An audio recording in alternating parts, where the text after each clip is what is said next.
എറണാകുളം പട്ടിമറ്റത്തെ യുവതിയുടെ മരണം കൊലപാതകമെന്ന് തെളിഞ്ഞു. നിഷയുടെ മരണത്തിൽ ഭർത്താവ് നാസറിനെ പോലീസ് അറസ്റ്റ് ചെയ്തു. ശ്വാസം മുട്ടിച്ചാണ് കൊലപ്പെടുത്തിയതെന്ന് പോലീസ്. നിഷയെ ഇന്ന് രാവിലെയാണ് വീട്ടിലെ കിടപ്പുമുറിയിൽ മരിച്ച നിലയിൽ കണ്ടെത്തിയത്.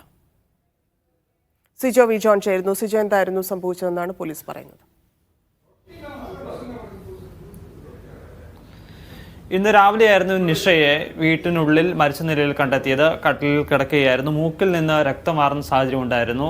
ഇയാള് നാസറാണ് ഈ മരിച്ച നിലയിൽ കണ്ടെത്തി എന്നും പറഞ്ഞ് തൊട്ടടുത്തുള്ള വീട്ടുകാരെ ഈ വിവരം അറിയിക്കുന്നത്. അതിനുശേഷം ചില സംശയങ്ങൾ തോന്നിയതിനെ തുടർന്നാണ് പോലീസ് എത്തി ഈ മൃതദേഹം പോസ്റ്റ്മോർട്ടത്തിന് വിധേയമാക്കിയത്. ഈ പോസ്റ്റ്മോർട്ടം റിപ്പോർട്ടിലാണ് ഇപ്പോൾ ശ്വാസം മുട്ടിയാണ് മരണപ്പെട്ടിരിക്കുന്നതെന്ന് മനസ്സിലാക്കിയിരുന്നത്. തുടർ ചോദ്യം ചെയ്യലിൽ ഇയാൾ കുറ്റം സമ്മതിച്ചിട്ടുണ്ട്.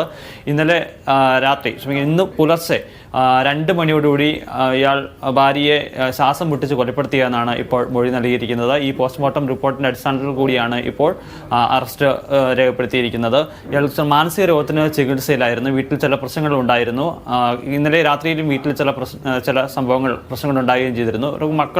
ഒരു മകനുണ്ട്. വീട്ടിൽ പ്രശ്നങ്ങൾ ഉണ്ടായതിനെ തുടർന്ന് ഈ മകൻ തൊട്ടടുത്ത ബന്ധുവിന്റെ വീട്ടിലോട്ട് പോവുകയും ചെയ്തിരുന്നു. അതിനുശേഷമാണ് ഇന്ന് പുലർച്ചെ 2 മണിയോടെ ഭാര്യയെ ഇയാൾ ശ്വാസം മുട്ടിച്ച് കൊലപ്പെടുത്തുന്നത്. ശരി സിജോ.